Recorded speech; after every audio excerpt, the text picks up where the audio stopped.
Bienvenidos. Yo soy Javier Tourón, soy el vicerrector de Innovación y Desarrollo Educativo aquí en la UNIR. Y el año pasado comenzamos una vamos a llamarle serie, probablemente algunos estaban presentes, no lo sé, cuando tuvimos aquella conferencia con la profesora sueca Inger Engqvist. ¿Alguien estaba? Probablemente sí, ¿no? Sí. Bueno, y entonces yo dije, hombre, esto sería bueno repetirlo y tener por lo menos una vez al trimestre una sesión, una conferencia, una charla, como se le quiera llamar, da igual, para que podamos compartir ideas, reflexiones, investigación, cuestiones educativas que tengan que ver con lo que a mí me interesa más, que es el talento, la educación y la tecnología, que esas son las tres secciones del blog que tengo y de las cosas sobre las que trabajo. Bueno, hoy la situación es un poco, diríamos, curiosa, porque hoy no tengo que presentar a nadie, sino que me tengo que presentar a mí mismo, porque soy el organizador, el acomodador, el que da la conferencia. Hoy me toca a mí hacerlo todo. No, que va, hay detrás un equipo de gente fantástica trabajando. Bueno, por lo tanto, bienvenidos. Para mí es un placer, en un día que hoy para mí he señalado, pues poder cambiar impresiones sobre, o por lo menos exponer unas cuantas ideas que proceden del estudio y de la reflexión de muchos años. Ya van como 25 años que llevo dedicado a este asunto. Y además de dar la bienvenida a los que estáis presentes, quiero darle también la bienvenida a los que están en streaming, es decir, que están viendo esto cómodamente en sus casas, que son, según la última cifra, se han registrado 580 personas de muchos sitios.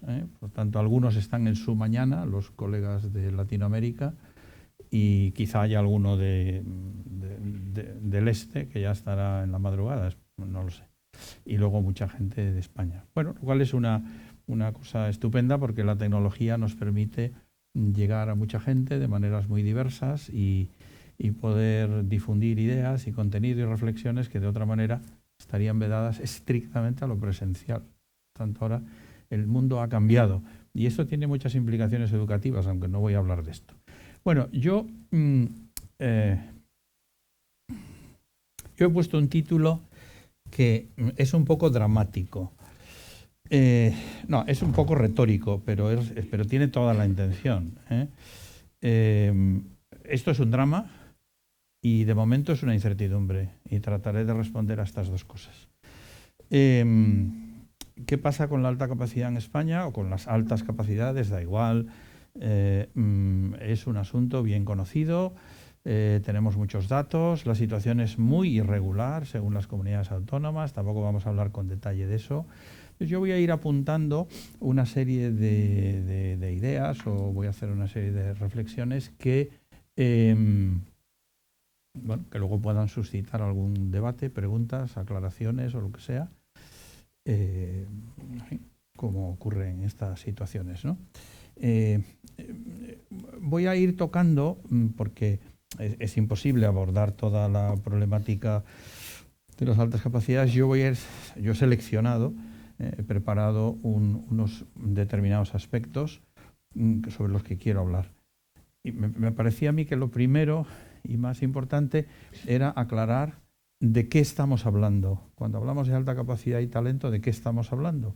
Porque probablemente no todos entendemos lo mismo, no se entiende de la misma manera, se han escrito cosas muy diversas, algunas muy disparatadas, a mucha gente se le ha parado el reloj y no se dan cuenta de que la investigación se sigue produciendo, los libros se siguen escribiendo.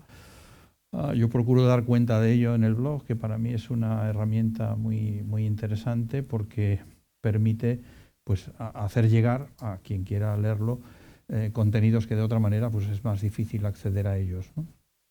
Por tanto, pero no voy a entrar, para que nadie se asuste, no voy a entrar en una descripción de los modelos con detalles, como quisiera no aburrir.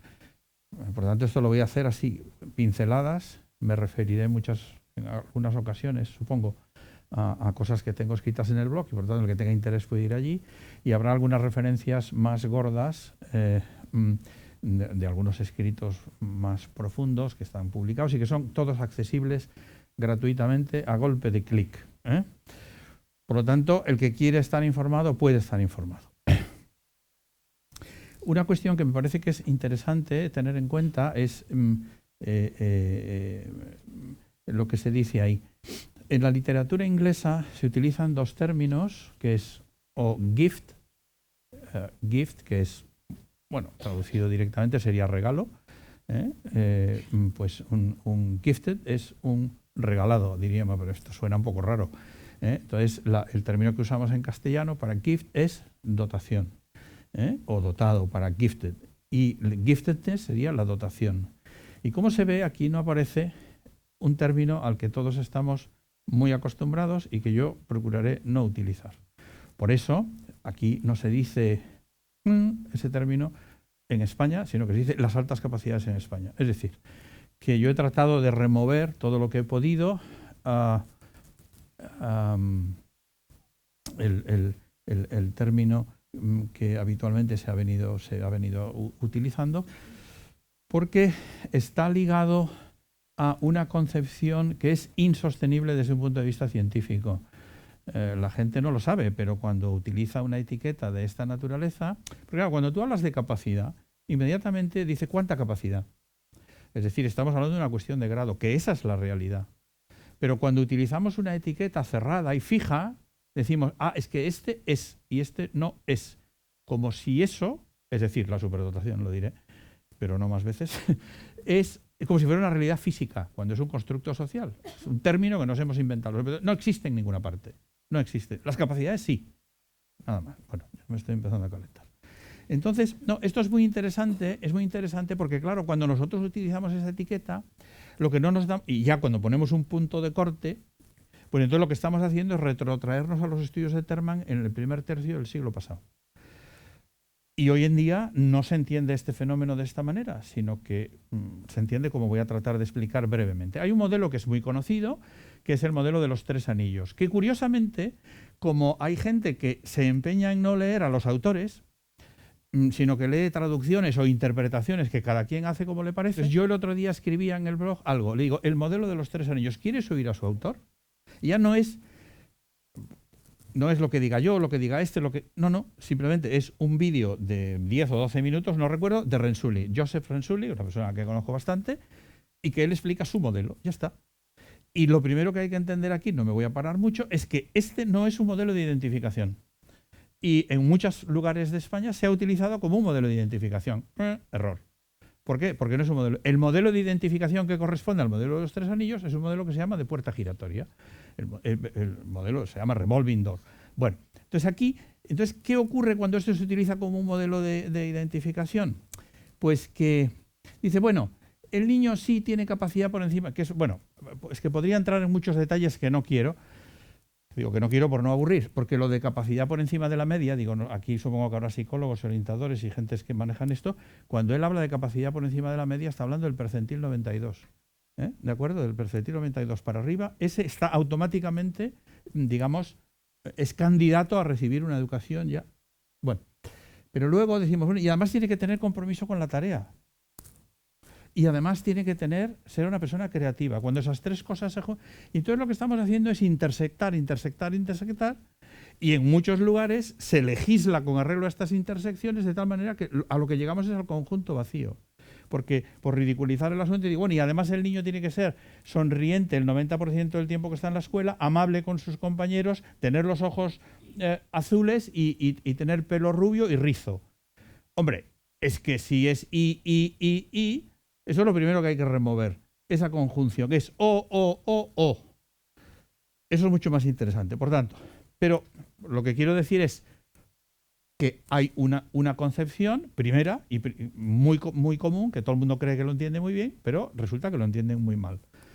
Lo que está detrás, esa pata de gallo, se refiere a las condiciones, los factores, donde las personas nos movemos, la escuela, los contextos y demás, que tiene mucho que ver con el desarrollo de esto. Pero es interesante porque este autor Esto está tomado del vídeo donde él explica su modelo, es la imagen, quiero decir. Y entonces, que son las mismas cosas que he dicho antes, pero dice, la imaginación es más importante que el conocimiento. Es una idea interesante.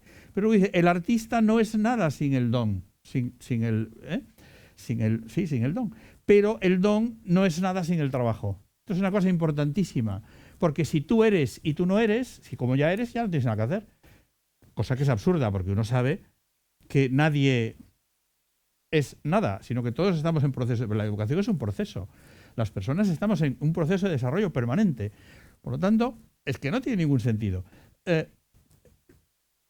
¿Recordáis el dicho latino? Quod natura non dat, salmantica non prestat, ¿verdad? Es decir, que hace falta capacidad, pero hace falta trabajo. La capacidad sin trabajo no va a ninguna parte.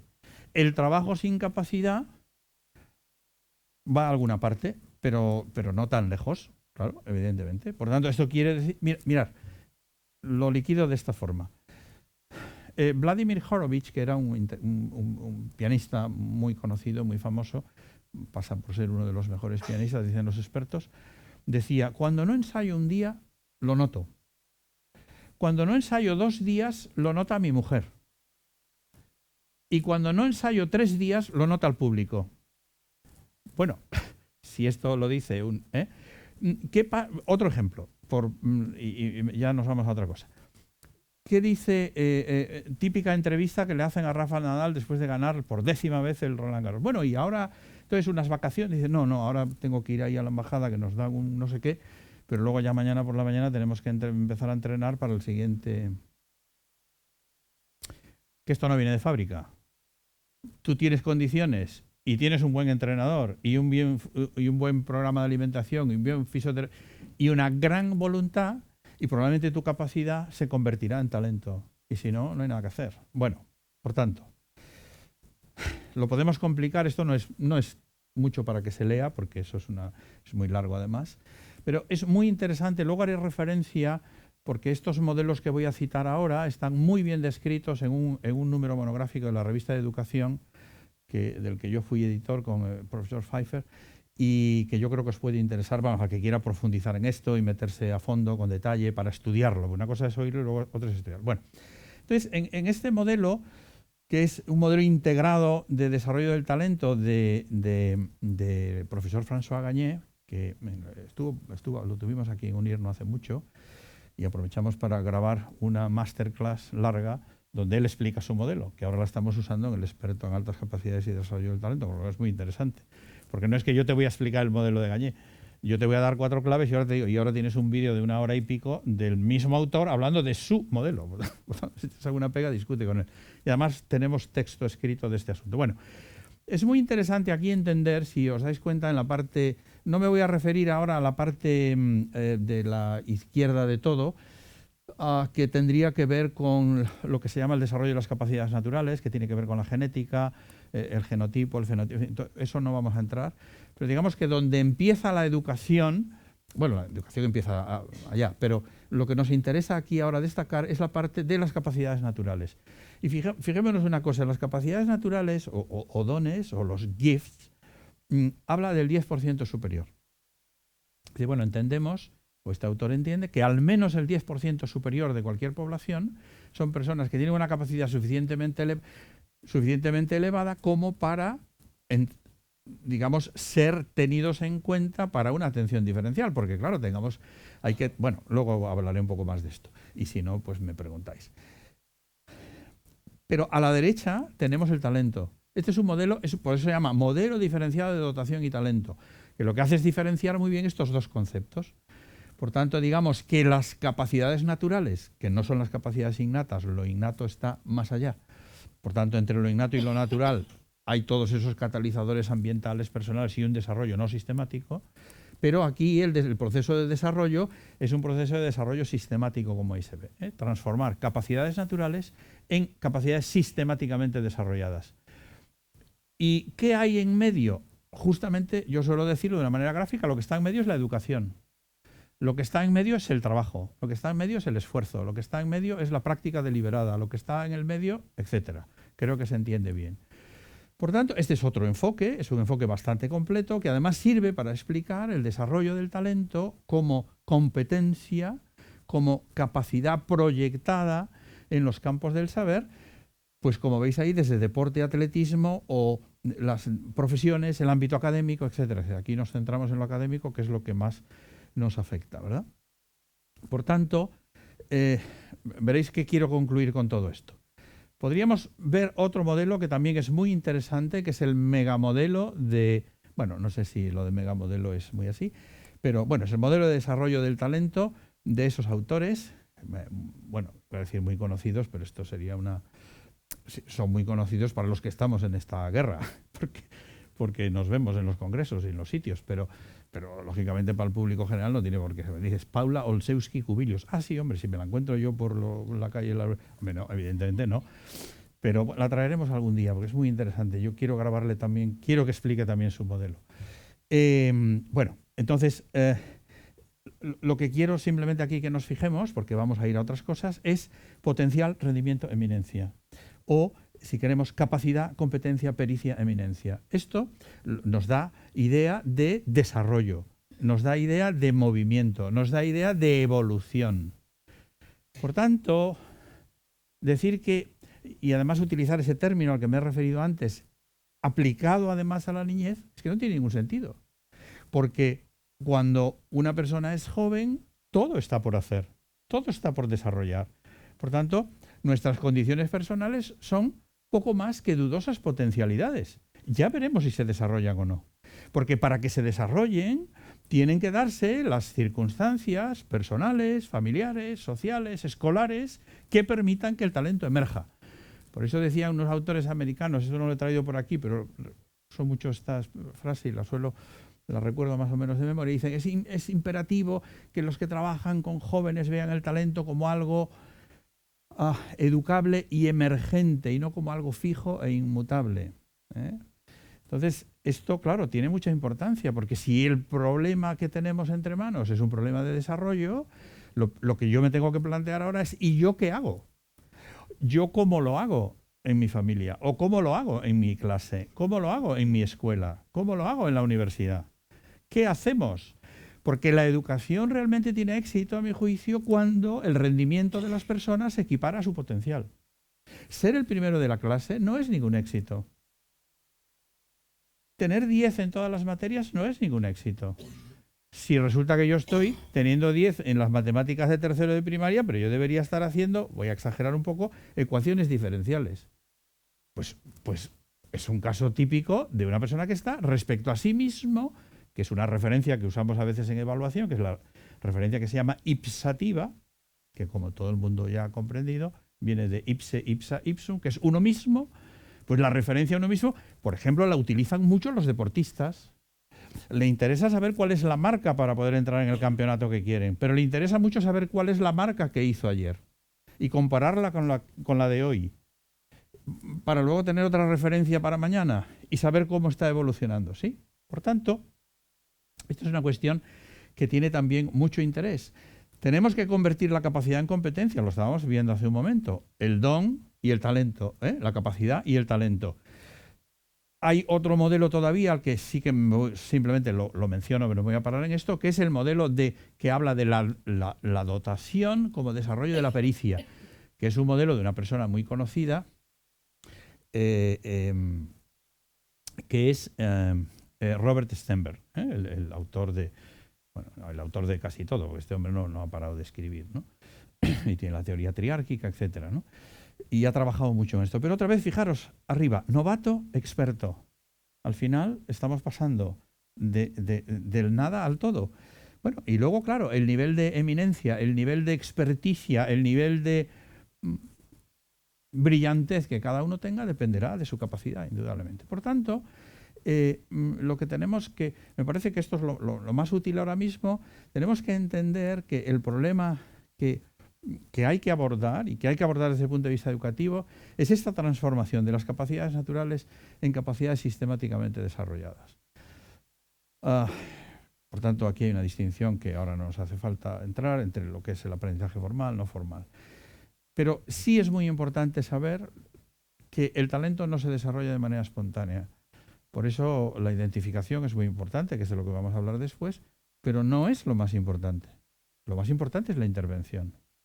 Es muy importante que el médico te diagnostique, pero sobre todo, y que te diagnostique bien, pero sobre todo es muy importante el tratamiento que te dé para curar tu enfermedad.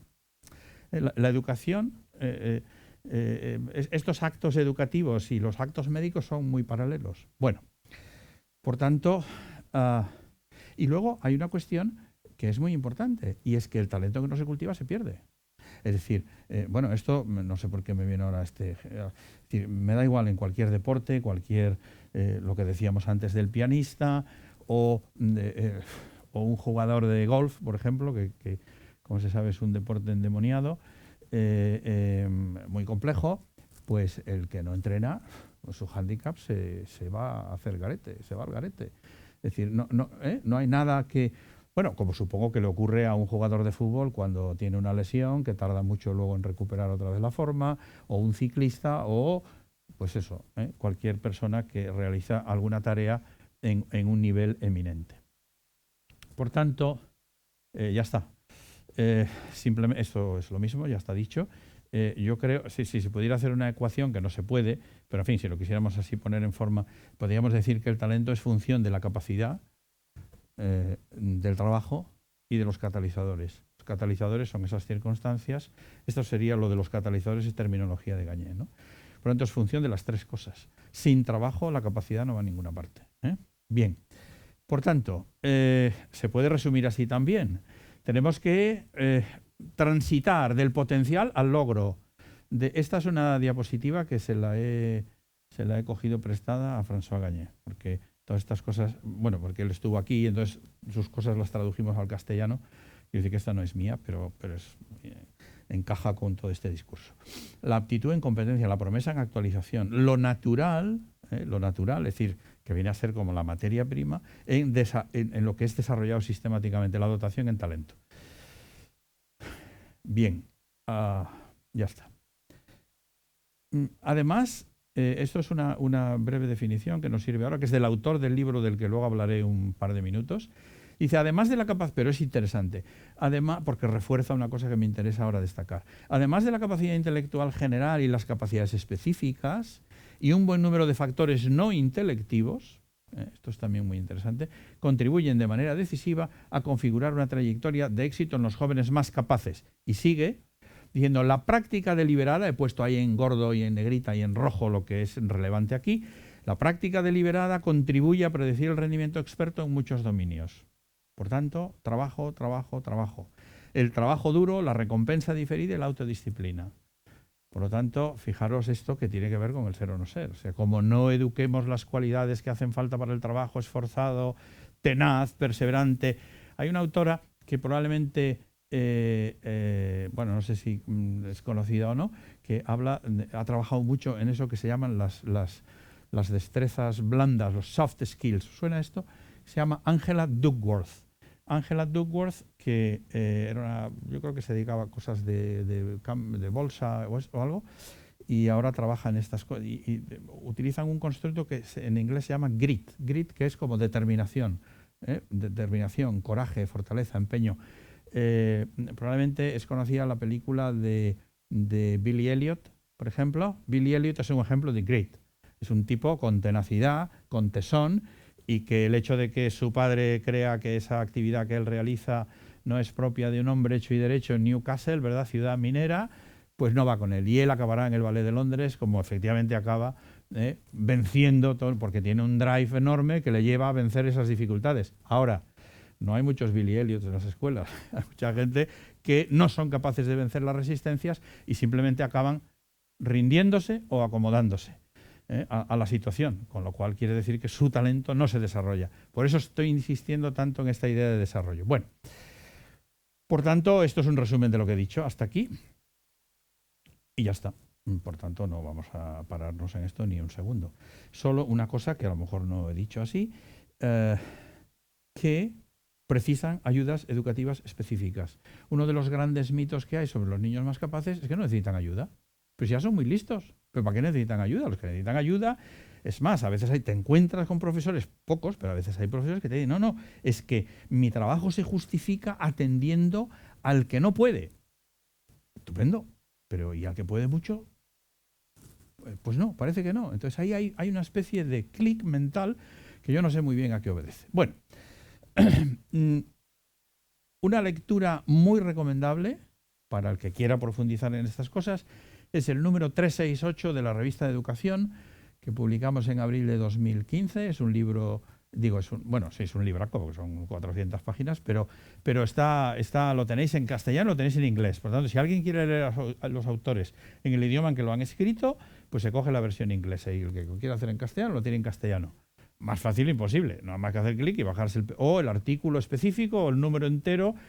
Y también hay un sistema que tiene esta revista que es muy interesante, que es, ¿cómo se llama esto? De publicación bajo demanda. Bueno, es decir, tiene allí una historia y yo, por ejemplo, tengo este número, lo tengo en castellano y en inglés, porque como yo era el editor, pues me tenía ganas de tener un físico, ¿no? Y me lo han mandado por poco dinero. Pero bueno, yo no vendo esto, ¿eh? Quiero decir, está ahí y es gratuito. Bueno, a ver, cuando digo es gratuito quiere decir que no tiene coste final para el usuario. De gratuito nada, lo han hecho con nuestros impuestos. Por tanto, lo menos que pueden hacer es ponerlo a nuestra disposición. No, es que a veces decimos, no, es que esto es gratis. Bueno, no, gratis no. Cuando decimos gratis quiere decir que lo pagamos entre todos. Lo que no es gratis y luego ya lo paga cada uno. Bueno, pero entonces nos queda claro que esto no es un problema de ser o no ser, sino que esto es un problema de desarrollo y que esas condiciones personales tienen que estar nutridas en un ambiente propicio para que puedan emerger. No es algo fijo e inmutable, sino que es algo emergente. Bien. Pero el título de la conferencia era la situación de las altas capacidades en España. Entonces, bueno, de momento ya sabemos o tenemos una cierta idea de qué es eso de las capacidades. Claro, y no voy a hablar aquí ni de características ni de nada, pero una de las cuestiones principales es que la capacidad está asociada a la precocidad y está asociada a la velocidad de aprendizaje, entre otras muchas cosas.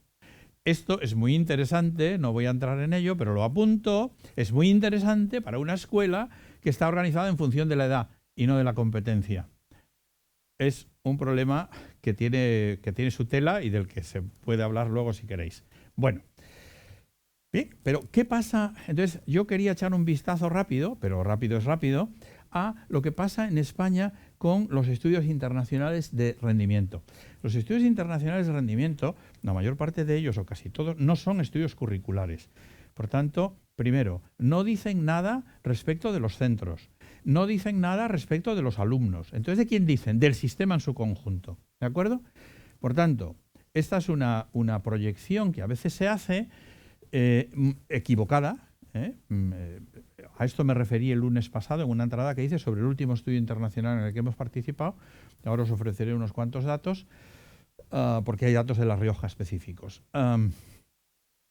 Y algunas veces lo que se ha hecho es pretender imputar los resultados a los centros.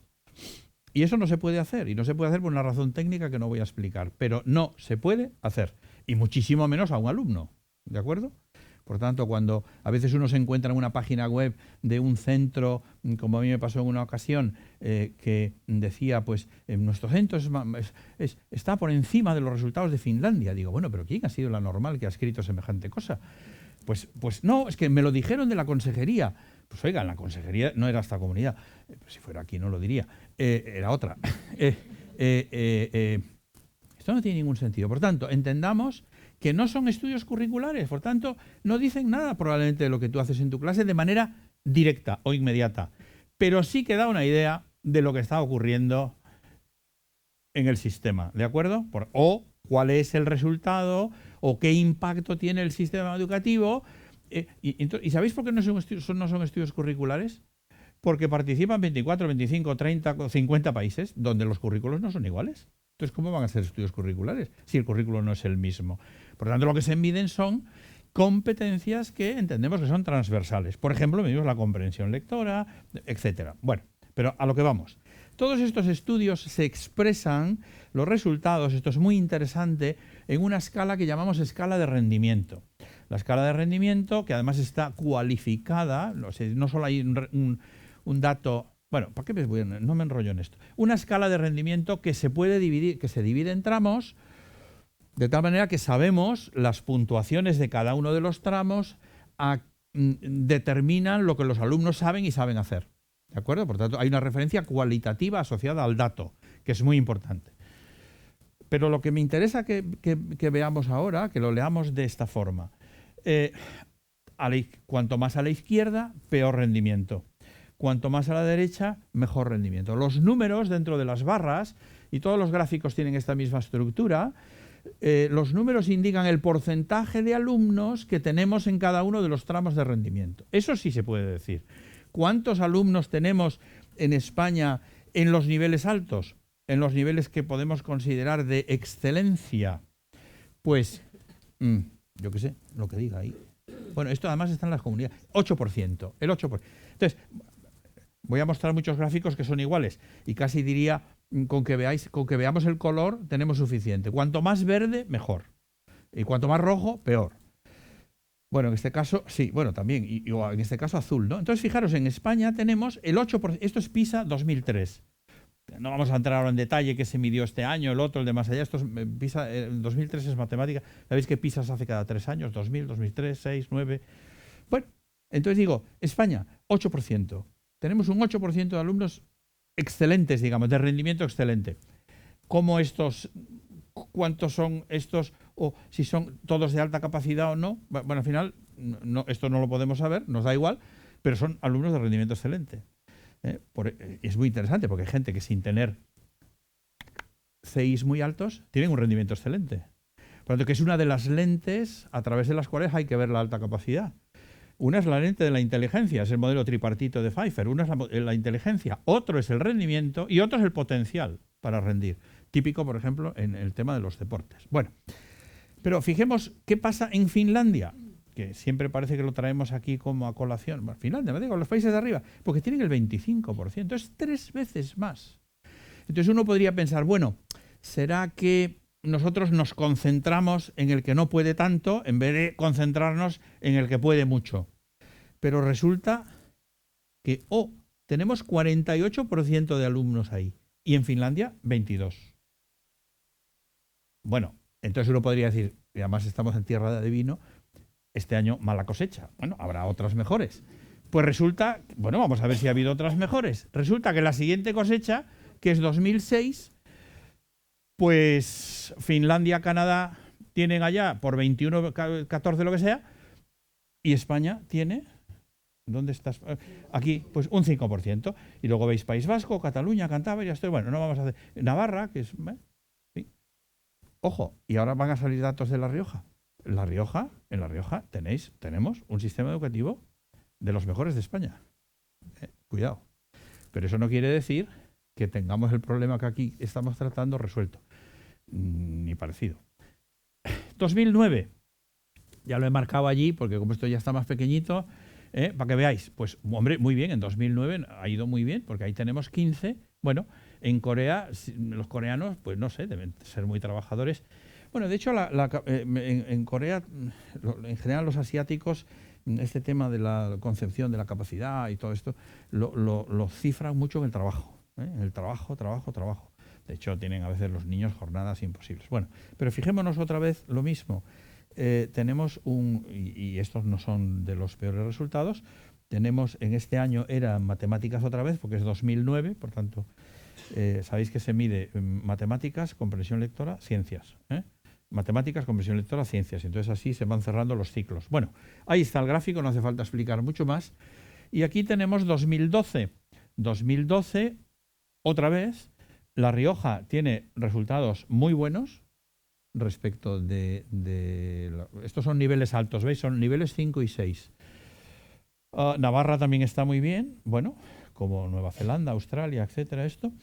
Pero ahí arriba seguimos teniendo países que tienen pues niveles más altos, aunque estos no son resultados del todo malos. Bien. Esto es comprensión lectora en un estudio que se llama Pearls, es que eso es imposible de decir. Esto es 2011, España. Bueno, mirar simplemente lo verde, es decir, no nos aburramos con más datos. Y total, esto es una cuestión. Pues en España tenemos 4%. Esto, para España, estos datos son niños de cuarto de primaria, porque en octavo, que sería segundo de la ESO, no participamos. O sea, son decisiones políticas. Bueno, por aquí están comunidades. Todos estos datos son, todos estos gráficos están sacados de los informes correspondientes de estos estudios que están en la web del Instituto Nacional de Evaluación. Por tanto, cualquiera que quiera verlos con calma va, ¡pic! Yo a veces los incrusto en los posts que hago por comodidad para el lector, pero cualquiera podéis ir allí, verlo y analizarlo despacio y sería muy interesante además. Esto es tema para discutir mucho en los claustros. Bueno, pero fijaros allá, Irlanda del Norte, Hong Kong, Finlandia, Inglaterra, pues fijaros los porcentajes que tienen. Bueno, 2016, este es el último estudio. Yo he hecho un pequeño análisis de este asunto el lunes pasado en el blog. Pues fijaros lo que pasa, que en Singapur hay el 29% de alumnos de alto rendimiento en comprensión lectora, que no es una cuestión menor. La Federación Rusa 26, Irlanda del Norte, etcétera. España, ¿dónde estás, España? 6%. No, España 6%, porque tenemos que ver aquí. Estamos fijándonos en lo verde, 6%. Bueno, pues esto hay que considerarlo. Bueno, yo no digo que... a ver, esto simplemente yo expongo. Estos son los datos. Ya está. Si queremos ver las comunidades, ¿sabéis? Las comunidades son tratadas como países, digo, esto es un dato, una nota al pie, son tratadas como países solo cuando amplían sus muestras. Si no, todo está englobado en España. ¿Qué ocurre? Que La Rioja, en una muestra de España, aportaría muy pocos alumnos, porque es una comunidad pequeña, como le pasa a Navarra. Entonces, si La Rioja quiere obtener resultados significativos y con un nivel de error pequeño para ella misma, entonces lo que hace es ampliar la muestra. Y amplían la muestra de manera que el tratamiento estadístico es el mismo y el cálculo de los parámetros que aquí se manejan es el mismo que el de un país. ¿De acuerdo? Por lo tanto, estos efectos es correcto que esté así. Bueno, pues fijaros, La Rioja tenemos un 10% de alumnos, muy por encima de España. Fijaros lo que pasa en el País Vasco, que lo deben estar digiriendo todavía, pero sabéis que en PISA, en el último estudio de PISA, también tuvieron unos resultados fatales. Bueno, yo no sé, ellos sabrán lo que pasa. Pero bueno, La Rioja pues tiene 10%. Bien, está bien, sí, estamos mejor que otros, pero la cuestión es Madrid, etcétera, ¿no? Y luego aquí habría otro factor, que sería ya para entrar en otro tipo de análisis que no nos interesa ahora, sería, oiga, ¿y cuánto gastan estos señores? ¿Cuánto cuesta el puesto escolar aquí? ¿Y cuánto cuesta aquí? Pues os puedo decir que aquí cuesta casi el doble que aquí. Pero eso ya es otro tipo de análisis, que probablemente no es muy políticamente correcto. Bueno, los alumnos de alto rendimiento, que en parte pueden ser alumnos de alta capacidad, muchos de ellos, pues son muy escasos. Entonces, lo que se ve es que el sistema educativo español tiene una dificultad grande para bombear, vamos a decirlo así, alumnos a los niveles altos de rendimiento. Hay otros países que son mucho más eficientes haciendo esto, es decir, consiguiendo que un porcentaje mayor de su población escolar rinda de manera excelente. Esto es muy relevante, porque ahí no quiere decir que todos los que están ahí sean de alta capacidad, o que los que no están ahí no lo sean, porque eso ya luego dependerá de lo que haya pasado con cada uno. Pero esto es un tema muy importante y muy interesante a tener en cuenta. Y luego hay otra cuestión que tampoco es para tratar aquí, porque no estamos hablando de esto, es la implicación que tiene, la brecha social que tiene el hecho de que los niños que están en La Rioja tengan un rendimiento, ahora no, pues imaginemos, 50-60 puntos superior a los niños que están en Extremadura. Eso dentro de un mismo país es un drama nacional. Hombre, es que deberíamos tener un sistema educativo más equilibrado, porque si no lo que vamos a tener es una migración de extremeños a La Rioja, ¿verdad? Bueno, o una emigración de los vascos a no sé dónde. Bueno, es una broma. Entonces, entonces vamos a entrar en el tercer punto, que ya va siendo... yo creo que esto es lo último, pero en fin, hablaremos alguna cosa más. ¿Por qué digo que es una asignatura pendiente? Pues otra vez vamos a hablar de los datos. Entonces, esto ahora no tiene mayor interés, pero o sí. Las puntuaciones de los test generalmente se distribuyen con carrera una distribución normal, pero no porque haya nada mágico en esto, sino porque se construyen para que así sea, ¿no? Solo nos vamos a quedar ahora con dos datos para no enredar mucho. Pensar que un CI de 125 lo tienen el 5% de las personas. En el modelo tripartito de Pfeiffer, él, hablando de la inteligencia, el rendimiento, el potencial, habla de que alumnos con un CI de 110, 115 pueden tener rendimientos excelentes si se dan otras condiciones. Es decir, que no todo es. Con esto no quiero decir que el CI no signifique nada. Lo que quiero decir, significa lo que significa. Lo que quiero decir es que no significa todo, que es una cosa completamente distinta. Y significa mucho menos de lo que muchas veces se cree.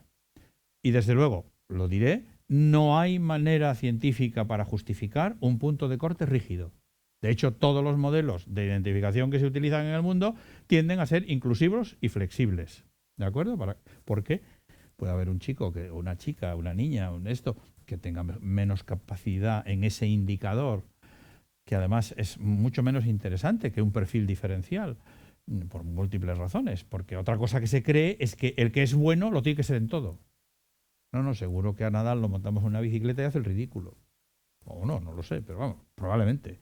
Puede ser uno muy bueno. No, es que no es porque porque lo que tiene es un talento simple. Bueno, o complejo, o pluscuamperfecto. Pero el problema es, ¿le vas a atender educativamente, sí o no?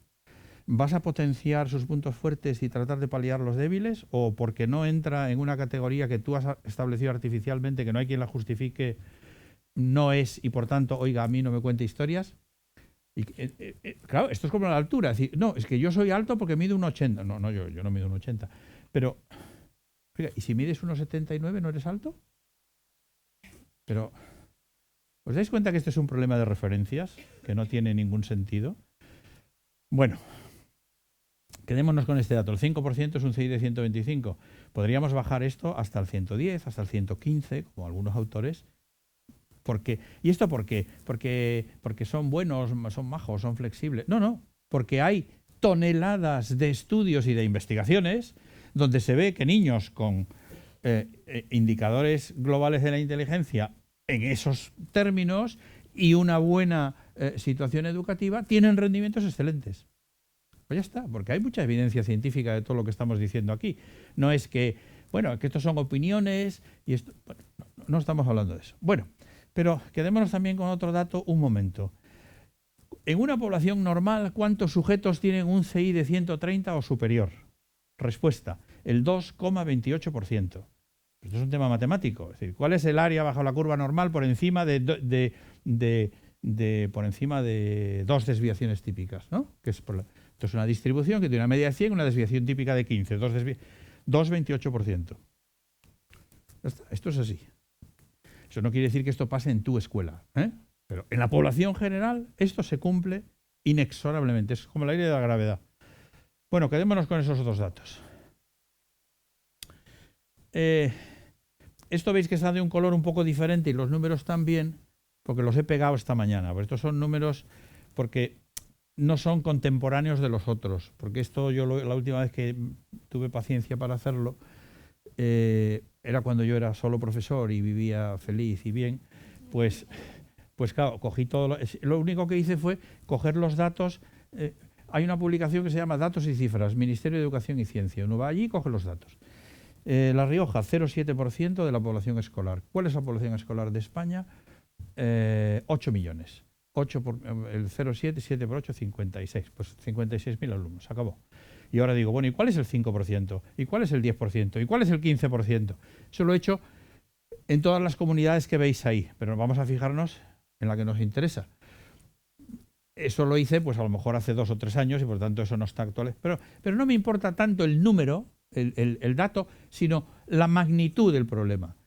Pero estos datos sí son actuales, porque realmente lo que tenemos son 53.500 algo, porque llamé a la consejería para preguntarlo. ¿Cuántos alumnos hay? si no me falla la memoria, 50.553 o una cosa por el estilo. Bueno, pues mire usted, el 5% son 2.678.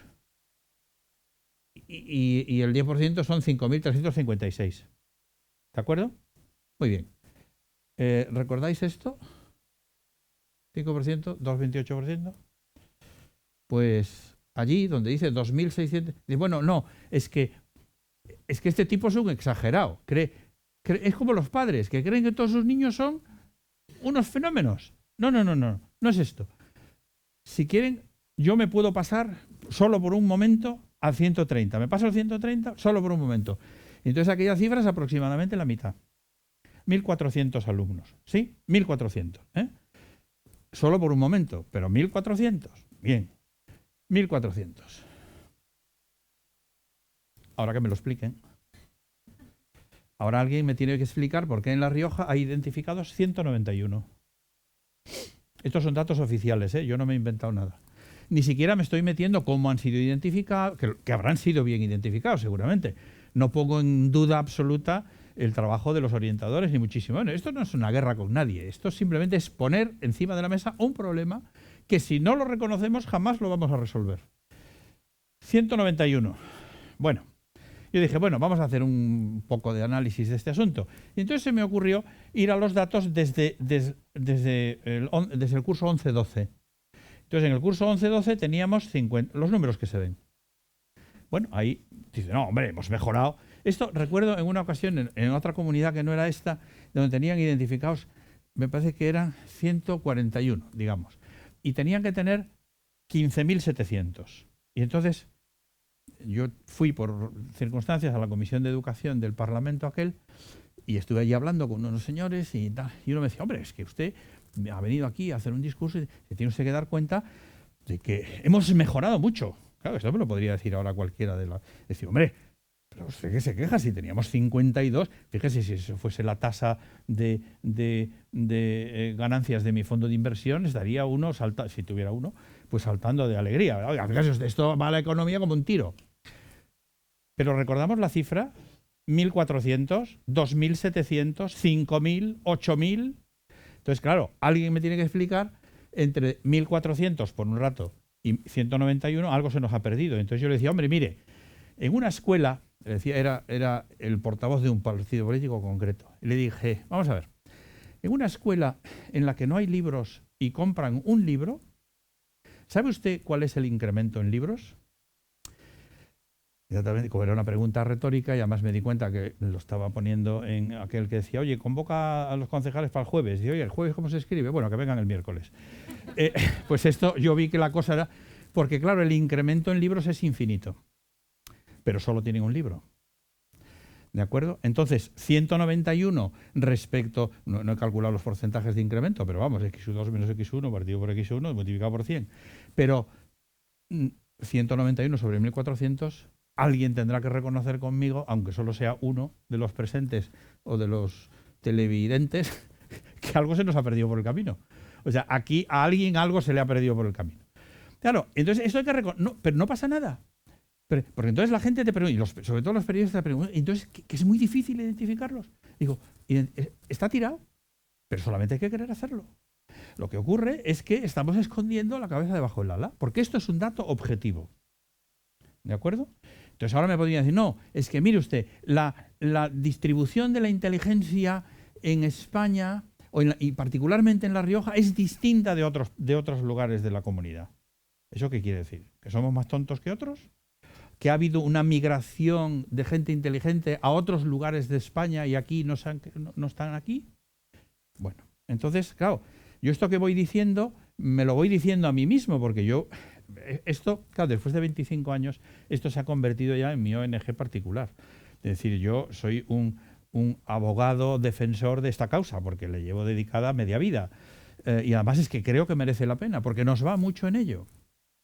Entonces, un día, esto lo voy a pasar rápido, pero esto lo puedo hacer más libremente, porque es Navarra, que es de donde yo vengo, y por lo tanto...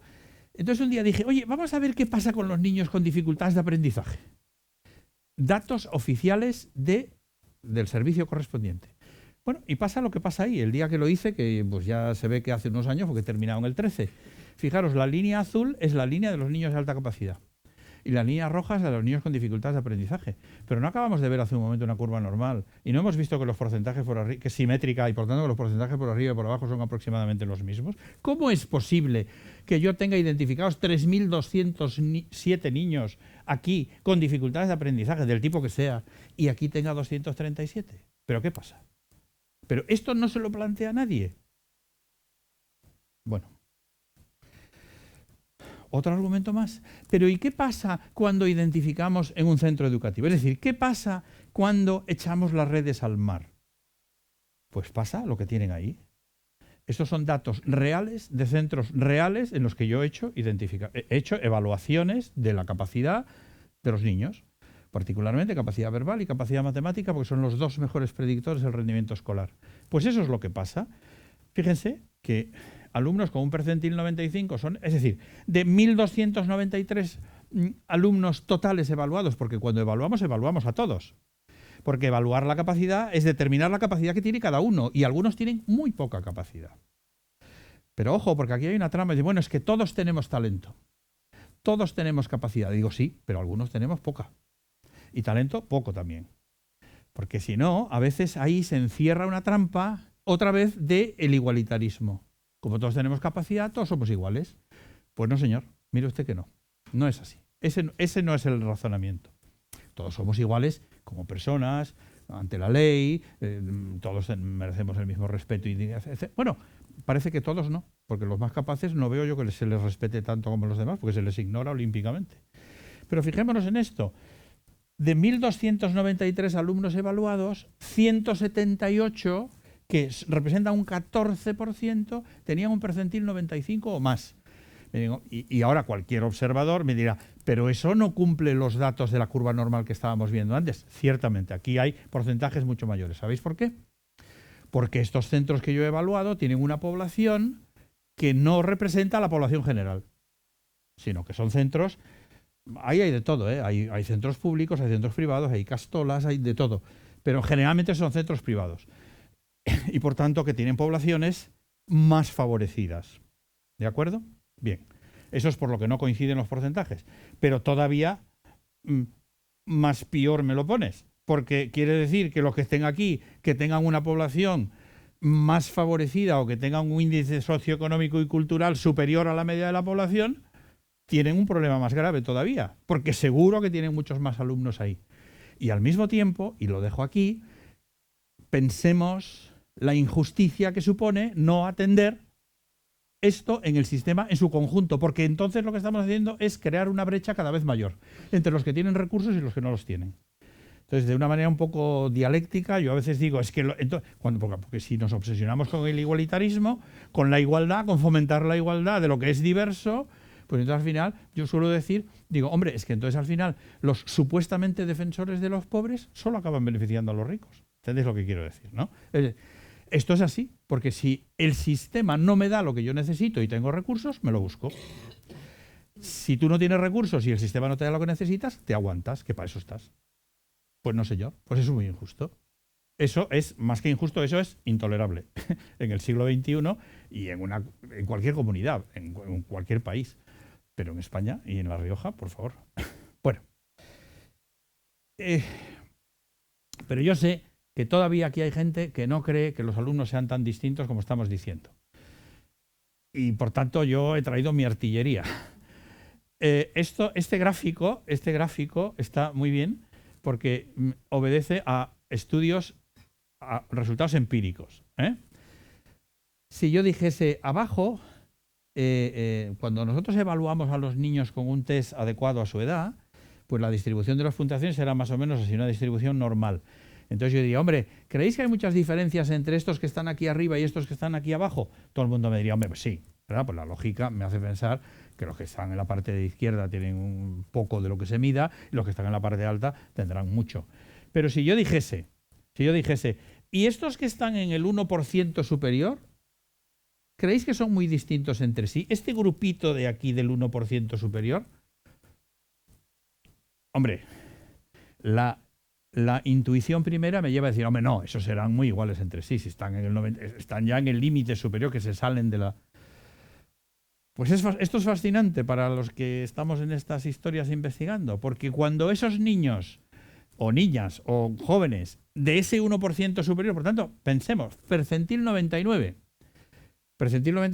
en adelante, cuando son reevaluados con test de suficiente nivel de dificultad, ordinariamente diseñados para alumnos mayores, pasa lo que está pasando ahí. Es decir, que se reproduce la curva normal nuevamente. Y en términos de CI, para que quede más aparatoso, pueden estar entre 135 y 200. Por lo tanto, fijaros lo que ocurre cuando se evalúa con un nivel de dificultad incorrecto o inadecuado. Como dirían en la Ribera, parece que son mucho distintos, ¿eh? Otra cosa, una cohorte, esto es una cohorte, un grupo de 2.600 niños de un nivel educativo, tercero de primaria. Capacidad verbal y capacidad matemática, o razonamiento cuantitativo y razonamiento verbal. Y esta es la distribución de sus puntuaciones. 2.600 niños. Algunos están cerca de 0. Otros están cerca de 50, que es la máxima puntuación en el test. ¿Todavía hay alguien que crea que todos los niños de la misma edad se calzan con zapatos del mismo número? Pues estos niños son de La Rioja. Lo que tenemos que hacer, repito la transparencia, es convertir el potencial en logro, convertir la dotación en talento. Pues hay que hacer algo. Esto es lo que tenemos que hacer, porque ya estoy terminando, ¿eh? Porque lo que nos plantea, fijaros en este esquema, que esto hasta aquí se lo he robado a Gañé y lo que voy a añadir ya es mío. Pero, bueno, yo lo traduje, yo también le he puesto mi parte. Pero bueno, pero el dibujo es suyo, ¿no? Entonces, veis, aquí tenemos el tiempo de 0 a 8 años, ¿eh? Y por allí las clases. Bueno, para que veamos. Y esto sería como la velocidad de aprendizaje. Si vamos por la bisectriz, pues eso sería medio. 8 años, 8 cursos, ¿sí? Normal. 6 años, 6 cursos. 5, ya está. Los de aquí aprenden más lentamente y los de allá aprenden más rápidamente. Lo que caracteriza, por eso una escuela basada en la edad es tan peligrosa. Los alumnos de alta capacidad, cuanta más capacidad, más rápido aprenden, más velocidad de aprendizaje tienen. No tienen la velocidad de aprendizaje de sus compañeros. Por eso, o una de dos, o personalizamos su aprendizaje. Bueno, pero ¿qué es lo que se hace con los niños que tienen dificultades? Adaptaciones curriculares, profesores de apoyo, clases extra, lo otro. Pues ya está, pues eso. No digo que hay que hacer exactamente lo mismo, pero lo que quiero decir es que hay que hacer algo distinto, porque son distintos. Bueno, entonces así aprenden, digamos, irían por la bisectriz el alumno medio, que todo el mundo sabe que el alumno medio es una abstracción, que no existe en ninguna parte. Lo que hay son alumnos concretos, ¿eh? El que tenga la suerte de estar en el medio, si tú estás explicando a la velocidad óptima, diciendo las cosas oportunas, él está en la misma frecuencia que tú y todo es mágico, pues estupendo. Pero como casi nada es mágico en el ámbito educativo, pues lo que ocurre es que esto es más complicado. Entonces, ¿qué pasa? Que si nosotros tenemos, pues eso, lo que ya he dicho, 8 años, pues ya está. Y esa es la velocidad que determina el Boletín Oficial del Estado. Aquí, en este, o el de la comunidad, me da lo mismo. Son los que hacen los decretos y todas estas cosas, ¿no? Es decir, que la gente, tú vas a aprender a la velocidad que yo diga. Cuando si tienes 6 años vas a estar en sexto. Vamos, esto es más o menos como cuando uno va a aprender inglés por 6ª o 7ª vez en su vida, que a todos nos habrá pasado, y entonces vas a una academia. Y entonces en la academia, ¿qué es lo primero que al llegar allí dices? Bueno, hola, buenas, muy buenas. Pues nada, y hacemos un test que se llama un placement test. Precisamente ya el nombre te dice que dónde te van a colocar. Y te dice, bueno, pues oiga, usted, así como vemos la cosa, le vamos a poner en el nivel 3. A nadie se le ocurre decir, oiga, a mí el nivel 3, pues yo tengo 50 años, 60, 40, 30, 28. No, bueno, es que aquí a la gente la colocamos en el nivel que le corresponde en función de su dominio de la lengua. Ah, bueno, y entonces uno va allí y ya está. A nadie le pregunta la edad, lo colocan donde le toca. Vamos, lo de las escuelas no graduadas, ¿verdad? Las clases en las escuelas jesuíticas estaban asociadas a la idea de capacidad, a la idea de competencia. Y la gente estaba en la clase de latín el tiempo que hacía falta hasta que se aprendiese el latín que había que aprender y luego pasaría a la siguiente. Pero entonces, si además tú eres una persona muy lista, que se te dan bien los idiomas, que tienes mucho oído, que estudias mucho, que haces la tarea, bien, esas cosas que no haces, por eso estás estudiando inglés por 7ª o 8ª vez en la vida, pues entonces, ¿qué ocurre? que vas tan bien que en enero el profesor o la profesora te dice, bueno, hemos visto que este nivel ya te viene un poco flojo, te vamos a pasar al siguiente, porque ya esto lo has dominado, ¿no? Y se va al siguiente, ¿sí? Eso es una enseñanza no graduada del inglés. Usted se mueve por el currículo en función de su capacidad y su competencia demostrada. Punto. Bueno, entonces, luego sé que la vida tiene sus complicaciones. Pero, ¿qué ocurre con un aprendiz rápido? Es decir, con una persona de alta capacidad. Pues una persona con alta capacidad, y eso otra vez es una cuestión de grado, aquí estamos poniéndolo simple, pues que a lo mejor llega al nivel 8, como es tan rápido aprendiendo, llega en 4 años. No necesita 8. 4, bueno, o el valor que sea, me da lo mismo, ¿veis? Y si fuera un aprendiz lento, pues resulta que en los 8 años solamente llega a cuarto. Es decir, resumiendo, las velocidades de aprendizaje de las personas son distintas y, por tanto, la velocidad de desarrollo del currículo tiene que estar adaptada a la velocidad de aprendizaje del que aprende. Porque hemos olvidado que el que aprende es el alumno, que es el protagonista de la película. Y nosotros estamos empeñados en ser los protagonistas de la película. Es decir, si la escuela fuera como un auditorio en el que uno va a un concierto, pues resulta que los que están sentados ahí, que han venido para ser músicos, son los que se tendrían que subir al escenario donde están los músicos, y los músicos son los que se tendrían que bajar allí. Y los profesores nos tendríamos que bajar al patio de butacas. Y los que tendrían que subirse a la tarima, entenderme lo que quiero decir, tendrían que ser los alumnos, porque ellos son los que tienen que aprender. Por lo tanto, el profesor tiene que dejar de ser el sabio en el escenario para convertirse en un guía al lado del alumno. Que esto es todo lo que ahora pues pretenden las metodologías estas activas y los flip y todas estas historias. Bueno, al final esto es bastante sencillo. Competencia, que esto, si tuviéramos más tiempo hablaríamos más, pero yo lo lanzo ahí. Competencia curricular. Es decir, nosotros tenemos que hacer un uso más cabal de la evaluación y enseñarle a los alumnos solo lo que no saben. Y enseñarles o facilitarles que aprendan con un nivel de profundidad, de amplitud y de reto que sea como esa zona de desarrollo proximal de Vygotsky, que todo el mundo ha estudiado en algún momento, ¿verdad? Demasiado reto, frustración. Demasiado poco reto, abandono, porque eso está, como dicen los niños, eso está chupado. Y como está chupado, no lo hago. Y la señorita, en su mejor intención, dice, bueno, toma, Juanita, 200 sumas más. Y dice, no, señorita, porque eso es terapia ocupacional. Y yo lo que quiero es enriquecimiento de mi currículo. No quiero terapia ocupacional. Bueno, pues entonces ayuda a tus amigas. Y yo soy el padre y digo, pero señorita, que ayude a las amigas está bien, el espíritu de servicio es fantástico. Pero no siempre puede estar ayudando a las amigas, porque si siempre está ayudando a las amigas, ¿cuándo desarrolla su talento? Y si es jugadora de golf, ¿cuándo baja su hándicap? Y si va a estudiar piano, ¿cuándo progresa en su... ¿Entendéis, no? Por tanto, y esto, un alumno decía, estoy indignado porque el profesor me pone a corregir las tareas de mis compañeros. Y a mí, si no me pagan, no lo hago. Porque a él le pagan, pero a mí no me pagan. Y entonces yo no voy a la escuela a corregir las tareas de mis... Bueno, ¿entendéis? Bueno, bromas aparte. Por tanto, fijaros lo que hay debajo de competencia curricular. Ahí hay mucha historia que podríamos hablar. Y luego está las capacidades intelectuales, que esto es puro y duro departamento de orientación. Y luego está esta parte de aquí abajo, que son las destrezas, estas que se llaman ahora soft skills. Bueno, que es una bobada decirlo así, pero bueno, es que no sé cómo llamarle. Pero bueno, voluntad, de que de soft no tienen nada, ¿eh? Voluntad, motivación, intereses, rasgos, etc. Bueno, y ahí hay un montón de cuestionarios que están disponibles a golpe de clic. Los cuestionarios de Rogers, por ejemplo, yo los he traducido y los tenéis ahí, los Rensuli, etcétera, para que los padres, los profesores, los propios alumnos puedan evaluarse. Bueno, la meta de la escuela no es promover la igualdad, sino la equidad. Y entonces ahora, bueno, decía Elliot Eisner, un psicólogo bien conocido, que dice, como ya dije en otras ocasiones, más o menos es la frase, dice, la buena escuela no es la que ignora las diferencias, sino la que las promueve.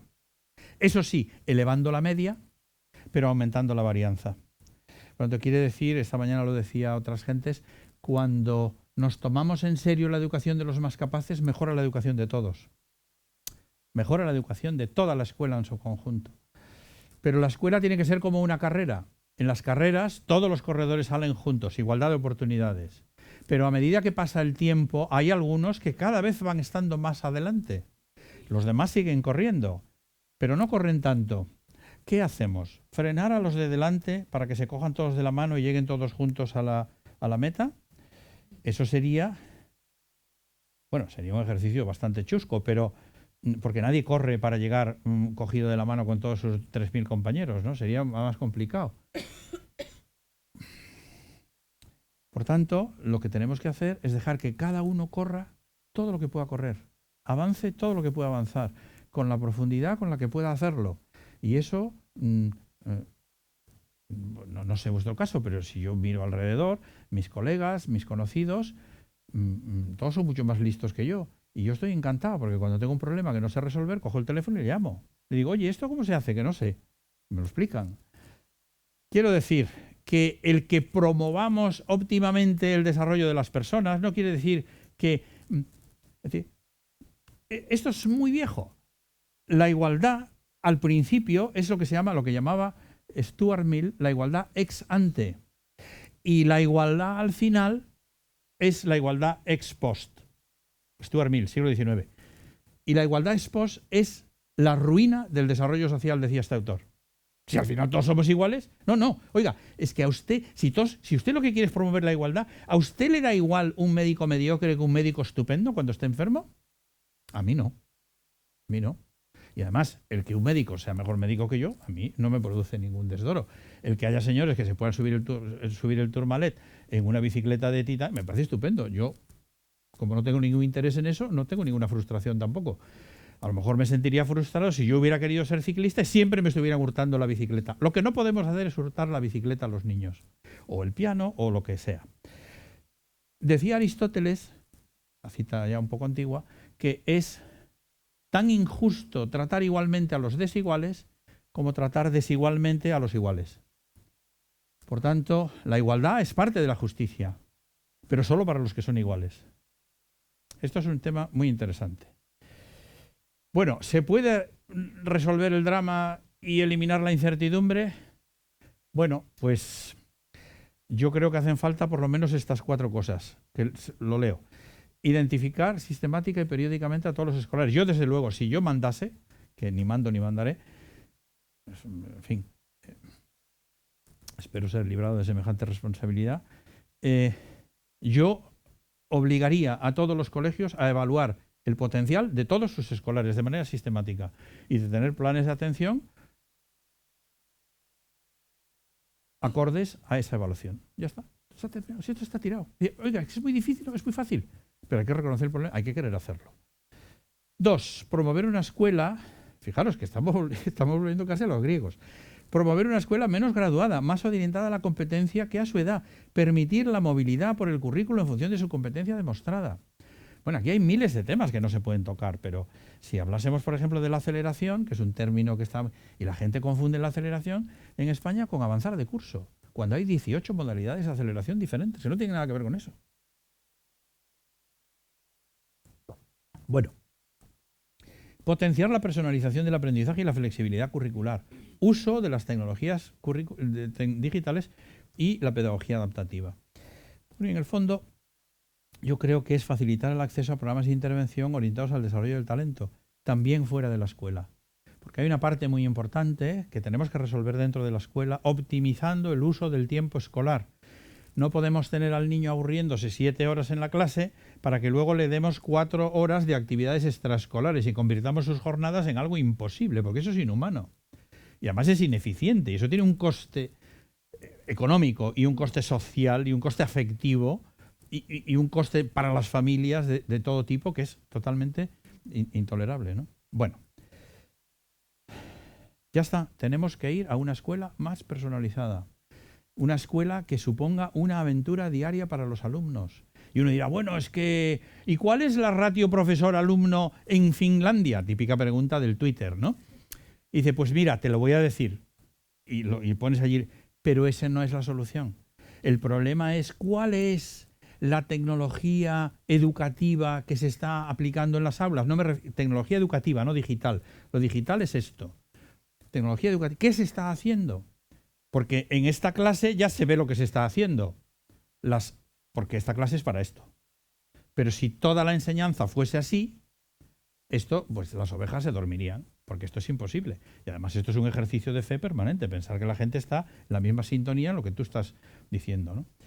El alumno es el protagonista del aprendizaje, por tanto tenemos que concebir la escuela como un lugar de aprendizaje y no como un lugar de enseñanza, aunque ambas cosas tienen sus relaciones. Bueno, pues de esto y mucho más se habla en este libro, que lo menciono muy rápidamente.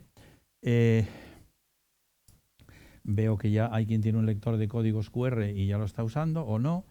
¿No? ¿Ah, no? Bueno, porque esto pasa mucho, ¿eh?